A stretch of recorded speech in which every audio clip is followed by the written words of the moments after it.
नमस्कार साथियों, जय जोहार, जय छत्तीसगढ़, जय सतनाम, जय भोरामदेव, जय हिंद। और मैं आपका अपना दानेश्वर सिंह परिहार। दिसंबर के महीना चलत है नी। और दिसंबर के महीना में हमार छत्तीसगढ़ में एक विशेष पर्व है जिनला का कहथे गुरु पर्व। काबर की यही वो महीना है जिनमा छत्तीसगढ़ के पावन धर्म में एक महान संत जिन अपन विचारधारा से उस समय में पूरा समाज के सोच ल बदलिन। उखर जन्म हुए रही से 18 दिसंबर सन 1756 के। तो ये जिन महीना ही गुरु पर्व एक काय सबसे पहली तो ये बात ला हमन समझ थी और ओखर बाद फिर आगे जिन्हें हम चर्चा कर थी। गुरु पर्व असल में का है जिन सतनामी समाज के पुरोधा है गुरु घासीदास जी, उखर जन्म माह है दिसंबर माह। और ये पूरा महीना जिन है, ठीक है, हर गांव में जैसे जहां सतनामी समाज के लोगन हवे उनकर द्वारा जिन्हें ये विशेष पर्व के आयोजन करते हैं गुरु पर्व के।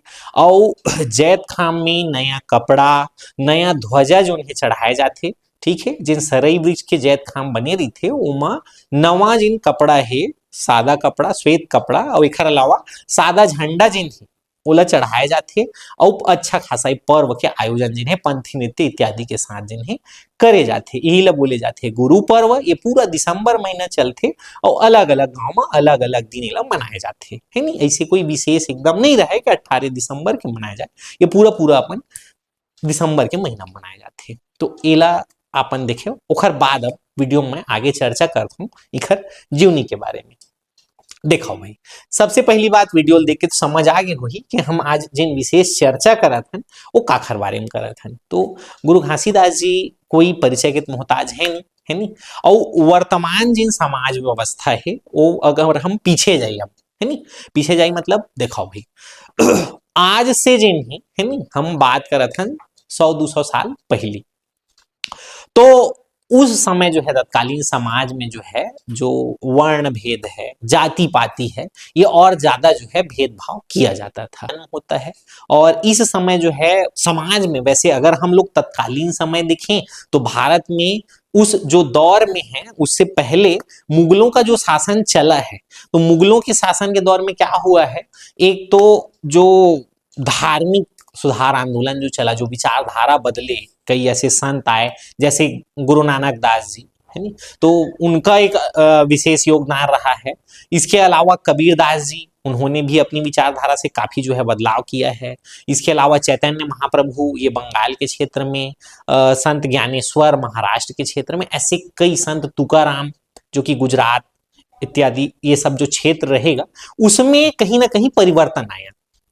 और ऐसे में समाज में एक ऐसे संत जो हमारे क्षेत्र में छत्तीसगढ़ में है नी, एक विशेष जो है इनकी भूमिका भी हमें देखने को मिलेगी। हम इस बात से तो नहीं हट सकते कि क्या जैसे पंजाब में जो है महत्वपूर्ण योगदान जो है लोगों को जागरूक करने के देह से अगर देखें, जो सद्गुण ब्रह्म की विचारधारा है उसको लाने में जिस प्रकार की भूमिका कबीरदास जी की है या फिर गुरु नानक देव जी की है या अन्य की है नी, अन्य और जो भी संत हैं, तो उसमें क्या हमारे छत्तीसगढ़ में ये योगदान जो है गुरु घासीदास जी ने दिया है? तो जी हाँ, बिल्कुल दिया है।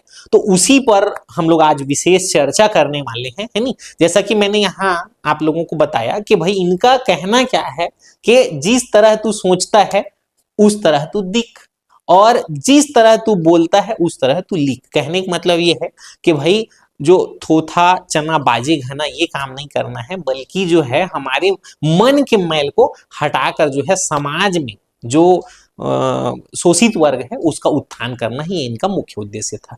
तो बातों के सिलसिले को मैं आगे चलाते हुए सबसे पहले तो हम गुरु घासीदास जी की जीवनी की जो है शुरुआत करते हैं। सबसे पहला जो शब्द आ रहा है नी, शब्द क्या आ रहा है हम देख रहे हैं, एक शब्द है कि भाई ये जो पूरा समाज है गुरु घासीदास जी के विचारधारा को मानने वाले लोग क्या कहलाते हैं? तो भाई सतनामी समाज, सतनामी एक जाति है, ठीक है। तो भाई ये जो जाति है वो जो विचारधारा है वो कैसे आ रहा है, तो हमें थोड़ा सा एक बात ध्यान देना होगा। पंजाब के क्षेत्र में गुरु नानक देव जी ने भी ये शब्द उपयोग किया है, सतनाम शब्द। तो सत मतलब सत्य ही एक जो है आधार मानकर उसी पर अमल रहना है, ठीक है, सत्य का मार्ग अपनाना है। तो ये शब्द उन्होंने भी लाया। इसके अलावा कबीरदास जी ये भी जो है सत्य नाम शब्द लाते हैं, ठीक है, तो इनका भी रहा। लेकिन हम देखते हैं कि गुरु घासीदास जी प्रभावित किससे हुए हैं, तो उत्तर प्रदेश के क्षेत्र में एक और संत हैं जिनका नाम है इस समय, क्योंकि गुरु घासीदास जी, गुरु नानक देव जी, ये सब के बाद जो है इनका दौर आया है। तो इस दौर में एक संत है, संत का नाम क्या है, जगजीवन दास जी, और इन्हीं से ज्यादा प्रभावित हुए हैं गुरु घासीदास जी, इस कारण हम इनका गुरु भी को मानते हैं, जो कि उत्तर प्रदेश के क्षेत्र में उस समय सतनाम मतलब अर्थात सत्य के प्रति जो है निष्ठावान होना, ये शब्द चलाए और उसी पर जो है चलना, सत्य के मार्ग पर चलने का जो है बात रखे थे। तो इससे जो है ज्यादा ये प्रभावित हुए हैं। अब इनके जीवन वृत्तांत पर अगर हम चर्चा करें गुरु घासीदास जी का, तो यहां पर हमें ध्यान देना होगा कि भाई इनका जन्म कहाँ हुआ, तो जन्म हुआ है गिरौदपुरी में। गिरौदपुरी वर्तमान जो बलौदाबाजार जिला है वहां पर मौजूद है, पलारी विकास खंड में, ठीक है। तो यहां पर जोंक नदी के तट में गिरौदपुरी है। गिरौदपुरी में 18 दिसंबर 1756 को इनका जन्म होता है, ठीक। अब भाई इनके जन्म के बारे में जैसे हम चर्चा कर रहे हैं, तो इनके माता पिता के बारे में भी हमें जानना चाहिए। इनके पिता थे महमूदास जी, इनकी माता अमरौतीन बाई, और इनकी जो वैवाहिक स्थिति की अगर बात करें तो इनका जो विवाह है वो हुआ सुफराबाई से, ठीक। अब उसके बाद जो है आगे चलकर इनके पारिवारिक स्थिति पर अगर हम लोग चर्चा करें तो इनके बारे में जानकारी मिलती है कि इनके 4 पुत्र और 1 पुत्री है। पुत्री कौन है, अमरावती, ठीक है, और इसके अलावा इनके पुत्र बालक दास, अमृत दास, ठीक है, इसके अलावा आत्मदास और लंखेदर दास हमें देखने को मिलेंगे, जिसमें जो गुरु बालक दास जी हैं वो आगे जो है गुरु गद्दी को संभालेंगे, यही जो है क्या हो जाएंगे, उत्तराधिकारी हो जाते हैं भाई, है नहीं। तो ये इनकी पारिवारिक जानकारी रही। उसके बाद हम जैसे ही चर्चा का आगे बढ़ाते हैं तो हमें ये जानना चाहिए कि तत्कालीन समाज में उस समय देखो छत्तीसगढ़ जो है एक प्रकार से शोषित हो चुका था। कैसे शोषित हो चुका था, क्योंकि एक जो दौर रहा, किनका दौर रहा, तो मराठों का जो दौर है नहीं, उस समय क्या हुआ, बहुत पिंडारी आक्रमण हुआ करते थे। एक शहर है हमारे छत्तीसगढ़ में, पिंडारियों के लूटपाट का एक अड्डा हुआ करता था और वहीं पर ये लोग रुकते थे, ज्यादातर ठहरते थे, उनकी छावनी थी। इसका पूर्व नाम कोमोमंडल था और वर्तमान नाम पिंडारियों के कारण इसका नाम पेंड्रा है। तो वहां पर ये रहते थे। और इसके अलावा मराठा शासन के समय पूरे छत्तीसगढ़ के क्षेत्र में काफी जो है लूटपाट हुआ, जो कि दौर था असल में प्रथम जो मराठा शासक छत्तीसगढ़ में है बिंबाजी भोसले का।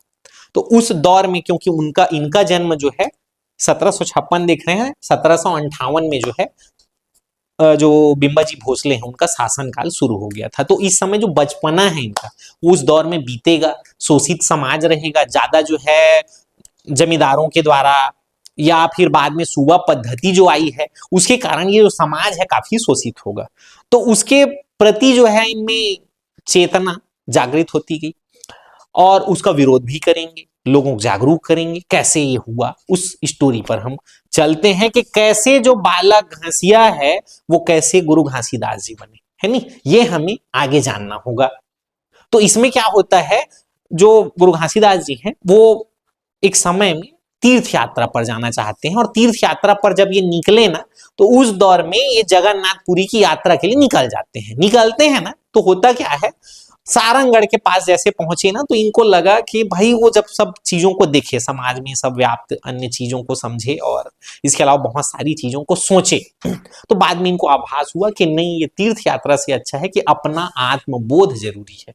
इंसान अगर खुद को समझ जाए तो फिर वो बहुत कुछ बदलाव कर सकता है, जरूरी है अपने आप को समझना, ठीक है। तो यहां पर फिर वापसी हो जाता है इनका, सारंगगढ़ के पास जाकर वापसी, और वापस आकर गिरौदपुरी में, ठीक है, एक पहाड़ है, छाता की आकृति होने के कारण इसको क्या कहा जाता है, छाता पहाड़ कहा जाता है।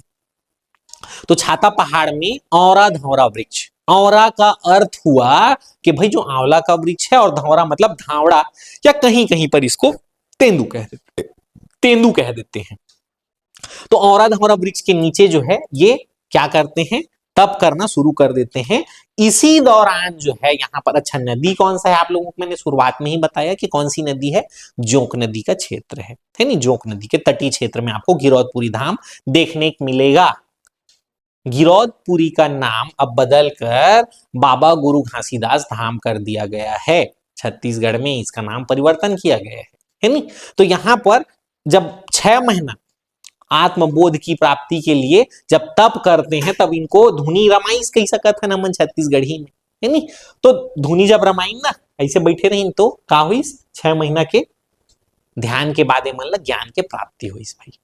ठीक, आगे आते हैं। उसके पश्चात जो है, अब जब ये ज्ञान प्राप्त कर लेते हैं तो भाई लोगों में जन चेतना को फैलाने के लिए कि मानव मनखे मनखे एक इखर संदेश है नी।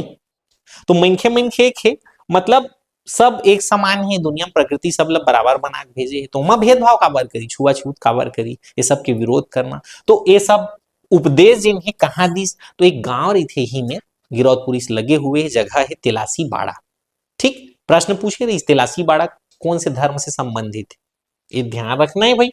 तेलासी बाड़ा में प्रथम उपदेश दे, सतनाम संदेश दे गुरु घासीदास जी। तो वहां प्रथम उपदेश सतनाम संदेश और निर्माण जिन है इला असल में इखर जिन बड़े सुपुत्र रहीन है कौन, गुरु बालक दास जी। एमन 1842 में विशेषतः करवाए रही। तो यहाँ जिन तेलासी बाड़ा है वहां प्रथम उपदेश हमला ध्यान रखना है। यहां पर क्या हुआ देखो, एक कहानी में थोड़ा सा मोड़ रहा हूं। गुरु घासीदास जी का योगदान यहां पर सतनाम समाज की स्थापना करना तो है ही, ठीक है। इसके अलावा इस दौर में क्या हो रहा है, हमें थोड़ा सा फिर पीछे जाना पड़ेगा, इस दौर में जुड़ना पड़ेगा। तो जुड़ते हैं तो होता क्या है, इस समय एक और चीज है कि होता यह है भाई, ईसाई धर्म का भी प्रचार प्रसार शुरू हो गया है, जिसमें फादर लोर जो है 1868 में आए और यहाँ पर जो विश्रामपुर का आसपास का क्षेत्र है बलौदा बाजार जिले में, वहां पर एक बड़ा सा बहुत सारा जो एरिया है 1600 एकड़ के आसपास भूमि इनको जो है मिला था प्रशासन की ओर से फादर लोर को, और वो चर्च की स्थापना करके बहुत लोगों को जो है ईसाई धर्म की ओर जोड़ने लगे। लेकिन आपको जानकर अचरज होगा कि शुरुआत में गुरु घासीदास जी के रहते हुए जो लोग सतनाम पंथ को अपनाए थे, ठीक है, सतनामी समाज से जुड़े थे, वो और जनसंख्या बढ़ने लगी और सन 1900 के आते आते तक जो है ये 2,43,000 के ऊपर जो लोग हैं वो सतनामी समाज में जुड़ चुके थे। अब इस समय थोड़ा सा प्रशासन को लगा कि इसको जो है थोड़ा सा डिस्ट्रॉय किया जाए, कहीं कहीं परेशान किया जाए। तो इस कारण 1911 में जो है ये जो तेलासी बाड़ा में जो जमीन थी ना 273 एकड़ सतनामी समाज का, उसको जो है प्रशासन के द्वारा जब्ती कर लिया गया था। और उसके बाद में ये सब जो प्रक्रिया चली, उस जमीन पर अधिकार की बात चली, ठीक है, कि ये समाज का है, यहाँ पर जो है इनका हक है। तो 1986 में इनका हक जो है इनको प्राप्त हुआ था आजादी के बाद, ऐसी स्थिति बनी थी। तो ये एक कहानी थी तेलासी बाड़ा की, ठीक है। आप समझ पा रहे होंगे कि प्रथम उपदेश गुरु घासीदास जी ने सतनाम संदेश यहीं से दिया है। और यहीं पर तेलासी बाड़ा में जो आश्रम है वो सबका निर्माण 1842 में इनके बड़े सुपुत्र जो आगे गुरु गद्दी के हकदार रहेंगे गुरु बालक दास जी, ये जो है करवाए थे। यहाँ पर आगे चलते हैं, इसके पश्चात जो है हम चर्चा करते हैं कि भंडारपुरी क्या है नहीं। तो भाई भंडारपुरी दान दाताओं की पूंजी से निर्मित एक आश्रम है। यहाँ पर अखंड ज्योति है, 24 आवर 24 घंटे जो है अखंड ज्योति, अखंड धुनी जो है यहाँ पर चलती रहती है। तो ये भंडारपुरी आपको देखने को मिलेगा, ठीक है। ऐसा भी माना जाता है कि भंडारपुरी जिसका भंडार कभी खत्म नहीं होगा, ठीक है। लोगों के द्वारा जो इस धर्म से जुड़े हुए लोग हैं उनके आस्था का प्रतीक है ये भी भंडारपुरी, क्योंकि यहाँ पर इसका भंडार कभी खत्म नहीं होने वाला है, ये हमें ध्यान रखना है, ठीक है। जैसे गुरु घासीदास जी कहते हैं कि भाई मंदिरवा में का करे जइबो अपन घट के देवला मनई ले, ठीक है। मंदिर में तोला जाए का जरूरत है, तोर घर में जिन देवता है तेने मनई ले कहा थे, है नी। और पथरा के देवता हाला तेना डोला थे, है नी। अपन मन ला काबर भरमइबो कहा थे और मंदिर में का करेल जाइबो कहा थे। बात यहाँ साफ है, मूर्ति पूजा के विरोध करें, ये बात हम समझे लगी, ठीक है। सद्गुण ब्रह्म की विचारधारा है और मानव सेवा के माध्यम से जो है ईश्वर की सेवा की बात की गई है, ये हमें समझना होगा। ठीक है, आगे चलते हैं। इसके बाद जो है हम बात करते हैं गुरु घासीदास जी के वो 7 संदेश जो इन्होंने ना केवल इस समाज के लोगों के लिए बल्कि ये पूरे जो है मानव जगत के लिए है, ये हमें मानना पड़ेगा कि भाई सबसे पहली बात तो सत्य पर विश्वास करना है, सत्य नाम पर क्या करना है, विश्वास करना है। तो ये हमें ध्यान रखना होगा। उसके बाद बात क्या कर रहा था मैं, मूर्ति पूजा का विरोध कर रहे हैं, मूर्ति पूजा का विरोध कर रहे हैं, और वर्ण व्यवस्था जो है जाति पाति का विरोध कर रहे हैं। ठीक, तो वर्ण भेद का विरोध, और इसके अलावा हिंसा का विशेष तौर पे विरोध किए, हिंसात्मक प्रवृत्ति नहीं रखना है, अहिंसा परमो धर्म ये भी मानते हैं। तो यहां पर हिंसा का भी विरोध हुआ है, और व्यसन का विरोध कर रहे हैं, विशेष तौर पे मदिरा पान का बहुत घोर विरोध किए हैं। शराब सेवन नहीं करना है, मांस भक्षण नहीं करना है, जुआ नहीं खेलना है, ये सब बातों को रखे हैं। यहां तक मैं बता दूं कि गुरु घासीदास जी ने जो है तंबाकू सेवन पर, नशे के सेवन का सख्त विरोध किए हैं, लेकिन कई ऐसे जो लोग हैं जो नशे पे आश्रित थे, तो वो लोग तंबाकू सेवन को नहीं छोड़ पाए। चोंगी कहते हैं बीड़ी को, जो बड़ा तेंदू के पत्ते से बनाकर भर के पीते थे, अभी भी पीते हैं वो। आप फैशन के दौर में भाली को नाम अलग हो गया होगा, दम मारो दम हो गया होगा, या जो भी हो गया होगा, है नहीं।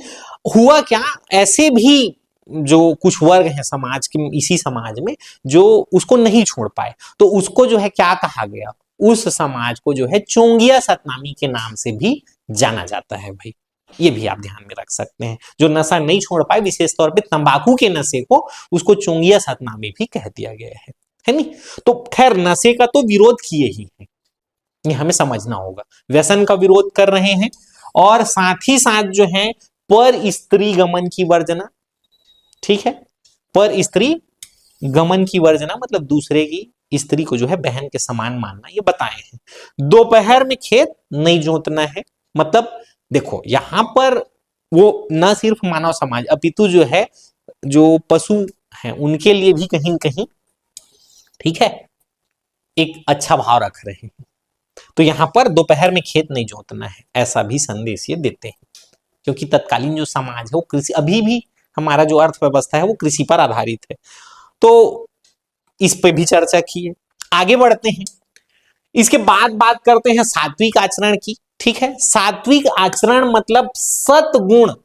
ठीक है, तमो रजो गुणों में एक हमारा गुण होता है, कौन सा गुण, सतगुण, सतोगुण। तो भाई सत मतलब सत्य के राह पर चलना, और उसका सत्य का प्रतीक क्या है, श्वेत रंग, सादा। गाना चलते, सादा झंडा लहराए लहर लहर, है नहीं।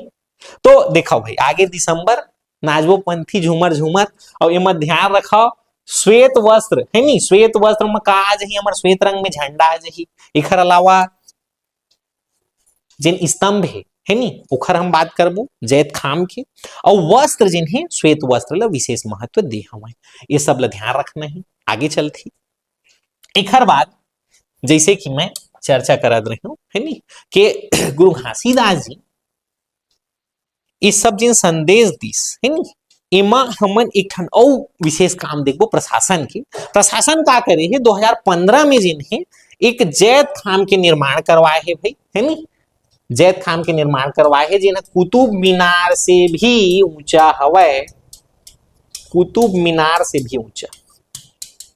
ठीक, और यहां पे हमें ध्यान देना है कि ये 77 मीटर ऊंचा है, और 243 फीट के आसपास जो है हमें देखने को मिलेगा अगर फीट में देखें तो।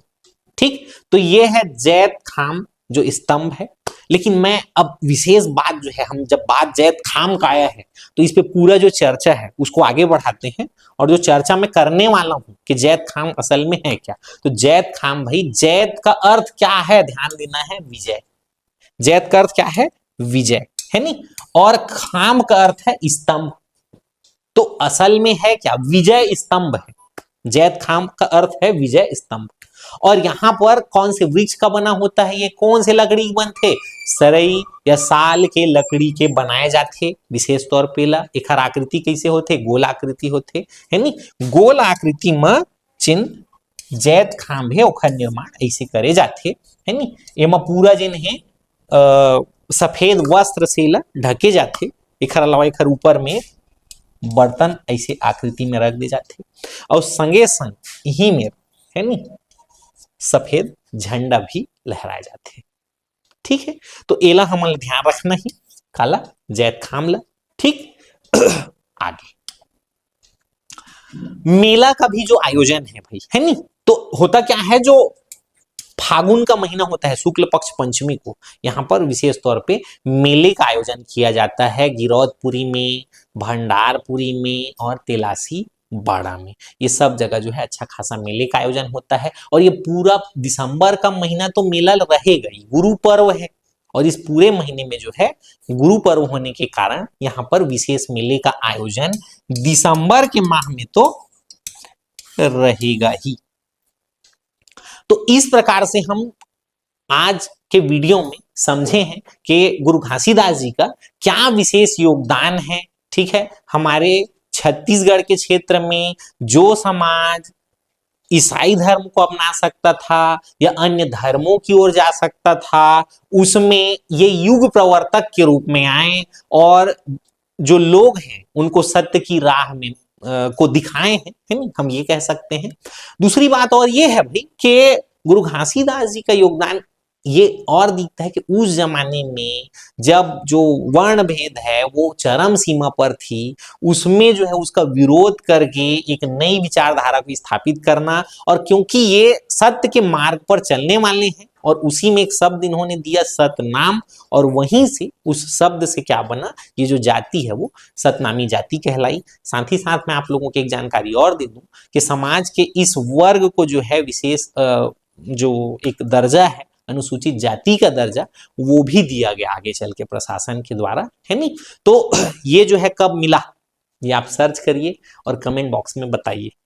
ठीक है, क्योंकि ये जो दौर है उसी समय में ही कहीं ना कहीं इन्हें अनुसूचित जाति की श्रेणी में लाया गया, और उसके बाद जो है ये कब जोड़ा गया था, है नहीं, हमारे कानून व्यवस्था में। ये आपसे प्रश्न है, ये आप कमेंट में जरूर जवाब दीजिएगा। अब आशा कर रहा हूं कि वीडियो पसंद आई, सो ही है नहीं, और ज्यादा मोला बोले की जरूरत नहीं है। एला अच्छा से एक आपके अंगूठा हमार जिन मेहनत है उमा 4 चांद लगा दी थे, तो उमा बस और कुछ नहीं करना है, नीचे चला थे लाइक शेयर और सब्सक्राइब एला, है नहीं, बस प्रेस कर देना है। एकरे संगे संग मैं अपन भाखा और वाणी अब सुरता देल जावत हूँ। ठीक है, जय सतनाम, जय छत्तीसगढ़, जय जोहार, जय भोरमदेव, जय हिंद साथियों।